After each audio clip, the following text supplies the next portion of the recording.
Alors, en premier lieu, je tiens à dire, je ne suis pas ici au titre de FO. Je suis FO, je l'ai précisé. Je suis syndicaliste FO, je l'ai dit. Je ne suis pas là ici au titre de FO. Donc je ne suis pas là pour expliquer qu'FO c'est mieux que machin, tout, etc., etc. Il était prévu d'ailleurs qu'il y ait les deux secrétaires généraux des UD, FO et CGT, et celui de la CGT dit à celui de FO, tu m'excuseras auprès des camarades, je suis malade. Donc voilà, c'est tout. Je crois que de ce point de vue, il faut être absolument clair. J'ai fait un discours, j'ai essayé de le faire d'une façon militante. Essayer d'expliquer les choses, et je suis voilà, tout à fait d'accord avec ce qui vient d'être dit là, comment les choses ont pu effectivement évoluer comme ça. Le Bureau socialiste international, 2 jours avant, la veille, pas 2 jours avant, la veille de l'assassinat de Jean Jaurès, il dit il faut pas la guerre, il faut pas la guerre, il faut pas la guerre, c'est pas possible. Et quand il s'adresse effectivement aux organisations syndicales, il y en a les 9/10 qui ne répondent pas. Il y en a les 9/10 qui... Pourquoi? Très sincèrement, moi, je ne sais pas s'il faut des sociologues, des psychologues, etc. pour analyser des historiens. C'est vrai que c'est un vrai sujet de thèse.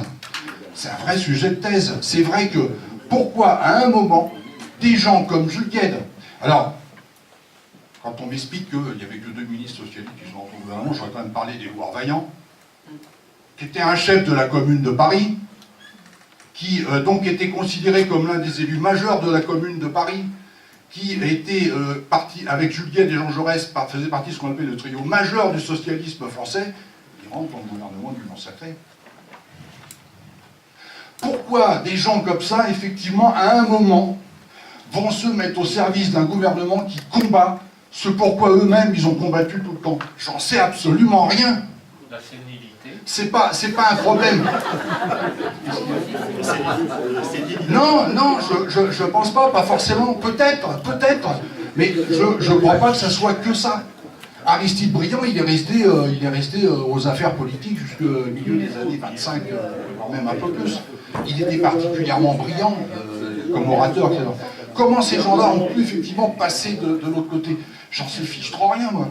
Il y en a qui ne sont pas passés, il y en a qui se sont ralliés, il y en a qui ont continué de lutter. Donc ça, c'est aussi à un moment ce que les gens pensent vouloir faire, devoir faire, etc. L'organisation dans laquelle ils sont devient peut-être un petit peu secondaire par rapport à cet aspect-là des choses. Je pense qu'il y a des syndicalistes qui ont résisté, il y a des syndicalistes qui sont adaptés, il y a des syndicalistes qui n'ont pas résisté du tout. Il y a des membres de la CFIO qui ont résisté, il y en a qui n'ont pas résisté. Moi, je ne peux pas donner ce genre d'explication. J'ai essayé de dire tout à l'heure qu'effectivement, les pressions étaient hyper violentes. Il y avait la répression. Il y avait une répression extraordinaire. Comment expliquer aujourd'hui, y compris quand on voit les musiques, les films des guerres de 14-18, comment on peut expliquer qu'ils ont accepté de vivre ce qu'ils ont vécu? J'enverrai la biographie, la bibliographie qui m'a servi de base, donc à notre camarade. Il y a un bouquin qui s'appelle Le chemin des larmes, qui a été fait par un camarade, libre-penseur, je ne sais même pas s'il est adhérent à la libre-pensée, qui raconte l'histoire de son grand-père qui est mort au chemin des larmes. Et c'est la correspondance, je ne sais pas si vous vous souvenez, il y avait une vieille chanson comme ça de Maxime Le Forestier, c'est une correspondance entre un homme qui est à la guerre et puis sa femme. Là, c'est à peu près la même chose. C'est la correspondance entre cet homme et cette femme. Ils ont alors absolument rien à voir avec le mouvement ouvrier. Mais rien de rien, le mec il va à la messe dès qu'il peut. Dès qu'il n'est pas en train de se faire tirer dessus, il va à la messe. Il va même à des trucs, je ne sais même pas que c'est existé, gros salut. Il est toujours fourré chez les curés, le mec. Et il y a un moment, il commence, et elle aussi, à dire, mais malheur à ceux qui nous font ça. Parce que le type, en fait, il est mobilisé en 1914, en 1917, il y reste. D'ailleurs, il a été tué par l'artillerie française. Bah oui, parce que ça arrivait fréquemment également. Mais tout le début du bouquin, c'est que tout le monde pense que la guerre ne va pas durer très longtemps. D'abord, c'est le truc officiel, et puis on est persuadé qu'on a la meilleure armée du monde, on est les meilleurs du monde. Alors, le coup de la meilleure armée du monde, ça nous a été resservi en 1939. Hein, bon. On a la meilleure armée du monde, il en a, ça, dans 3 semaines, on est à Berlin. Il y a même aujourd'hui encore, si vous allez à la gare de l'Est, vous avez une immense fresque où on voit les gens qui partent la fleur au fusil. Mais c'est une connerie. Personne n'est parti à la fleur au fusil. C'est pas vrai. On voyait, il y a des témoignages d'époque de journalistes qui disent les femmes pleuraient dans la rue, enfin bon, il y en avait plein qui ne voulaient pas partir, effectivement. L'autre aspect, c'est pourquoi ils ont subi ce qu'ils ont subi, mais parce qu'il y avait la terreur contre les soldats. Ils ont organisé la terreur contre les soldats. Il est fusillé, mais il y a aussi tous ceux. Alors, le camarade dit il faut réhabiliter tout le monde. Moi, je ne sais pas. Moi, il faut réhabiliter ceux qui ont été fusillés pour l'exemple. On a déjà été emmerdé d'ailleurs hein, par les anti-réhabilitation sur ce dossier-là. Il faut faire gaffe. Hein. Il y en a un qui a dit oh, il y en a eu 1600, 1800, machin, etc. Ouais, mais dedans, il y avait des violeurs, nanana, machin. Non, non, mais attendez. Nous, on est pour que des gens qui ont été fusillés pour l'exemple.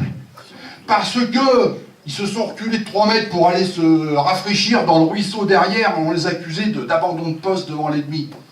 Ceux qui, effectivement, ont refusé de combattre comme en 1917, ceux qui, notamment, n'ont pas déserté, mais sont restés dans les tranchées en disant « mais non, on ne sort plus ».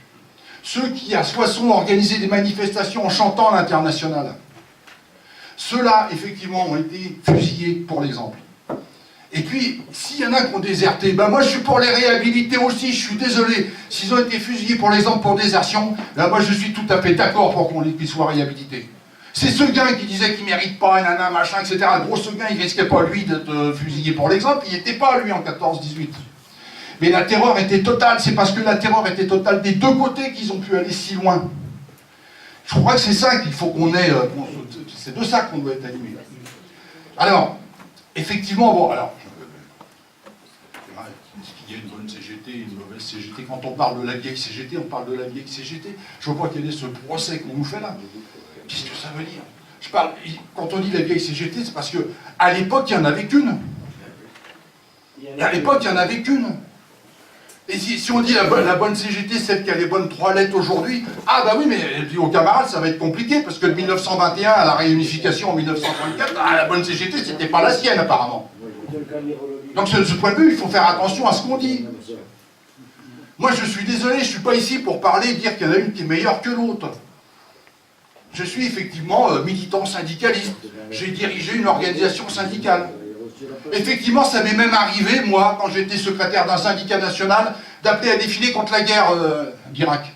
Je crois que on ne peut pas, moi je ne suis pas dans la tête des gens, je ne sais pas ce qui a pu se passer. Je ne sais pas comment les uns ont pu avoir la conscience de résister jusqu'au bout, et les autres, effectivement, de flancher. J'en sais rien. Et c'est surtout pas un truc moral. Si à un moment j'ai dit des gros mots, camarades, je suis désolé, je suis comme ça, je suis grossier. Donc, effectivement, je pense qu'Aristide Bruand, c'est une saloperie. Ce mec est une saloperie par rapport à ce qu'il était au début, par rapport à ce qu'il a fait, et par rapport à ce qu'il est devenu. Mais qu'il a trahi toutes ses convictions, mais entre ce qu'il a pu écrire à un moment, ce qu'il a pu faire à un moment, puis ce qu'il a fait au gouvernement. C'est lui qui dit le pouvoir militaire fait ce qu'il veut. Le pouvoir militaire peut tuer ses soldats. C'est lui qui dit, en fait, au Parlement, il y aura effectivement des débats qui seront secrets, parce qu'on doit surtout pas, ça ne doit surtout pas être évoqué sur la place publique. Il y a un moment, y compris il y a des généraux qui se sont émus de ça. Gallieni, par exemple, quand on dit la victoire de la Marne, c'est Gallieni la victoire de la Marne. Les taxis de la Marne, c'est Gallieni. Hein. Bon, Foch, Joffre, parler. Mais Gallieni dit, mais attention, on est en train de verser vers un pouvoir militaire. Y compris donc un général dit oulala, oulala. On n'est plus dans une démocratie. Enfin, c'était plus une démocratie d'ailleurs, on peut appeler les choses par leur nom. Donc, moi je ne suis pas là pour dire il y en a des bons, des pas bons, etc. C'est pas un problème d'ordre moral, on n'a pas à les juger après coup. Effectivement, un siècle plus tard, c'est facile.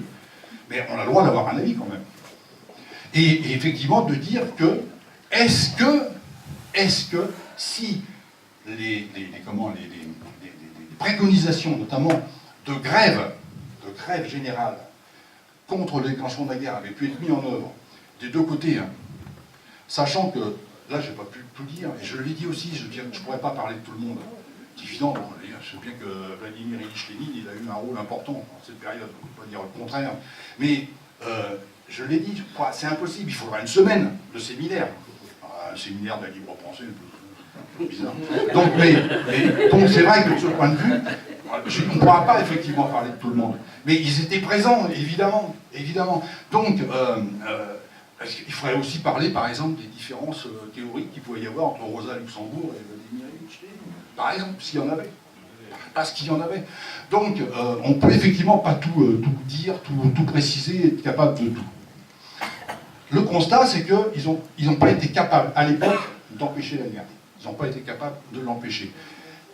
Pourquoi Kropotkin, par exemple, dirigeant anarchiste, s'il en est, pourquoi lui, il dit il faut faire la guerre, avec le neveu de Reclus, etc. Pourquoi il dit ça? Il dit ça parce qu'il aime la France. Il dit pas ça parce que c'est un con. Kropotkin était un savant. C'était un savant, un éminent savant. Donc, il dit pas ça parce qu'il est idiot. Il est peut-être un peu sénile à la fin, c'est vrai. Bon. Mais en tout état de cause, je vais reprendre ce que dit le camarade. Mais en tout état de cause, il dit ça parce qu'il dit la France, c'est le pays des droits de l'homme, c'est le pays de la révolution de 1789, nanana. Donc, par rapport à l'envahisseur prussien, etc. Alors maintenant, mes camarades, par rapport, j'ai dit qu'à l'époque, Enrico Malatesta, dirigeant anarchiste, parlait au nom d'international anarchiste. J'ai dit, mais sauf que pendant la guerre de 14e, on ne connaît pas l'international. Je n'ai jamais dit que les anarchistes n'étaient pas organisés, sur cette histoire. Donc, à l'époque, à ma connaissance, il n'y avait pas d'international anarchiste constitué. Il y a eu des conférences anarchistes. Il y a eu la conférence d'Amsterdam en 1905, par exemple, où déjà Pierre Monat avait pris un certain nombre de positions, là où, y compris des anarchistes comme Enrico Malatesta, ont compris l'intérêt du syndicalisme. Seulement le CGT d'ailleurs, parce que c'était international. Donc au congrès d'Amsterdam, il y a des anarchistes qui se sont réunis. Mais après, désolé, mais c'est plutôt une myriade d'organisations qui existent. La preuve, c'est qu'effectivement, Kropotkin peut emmener 15 ou 16 personnes derrière lui sur cette position. Alors que c'est effectivement pas la position traditionnelle du mouvement anarchiste. Effectivement. Donc, comment les choses ont pu se produire? Ces camarades, moi je suis ni un donneur de leçons, et encore moins, je suis là pour donner des bons points à telle organisation syndicale par rapport à telle autre.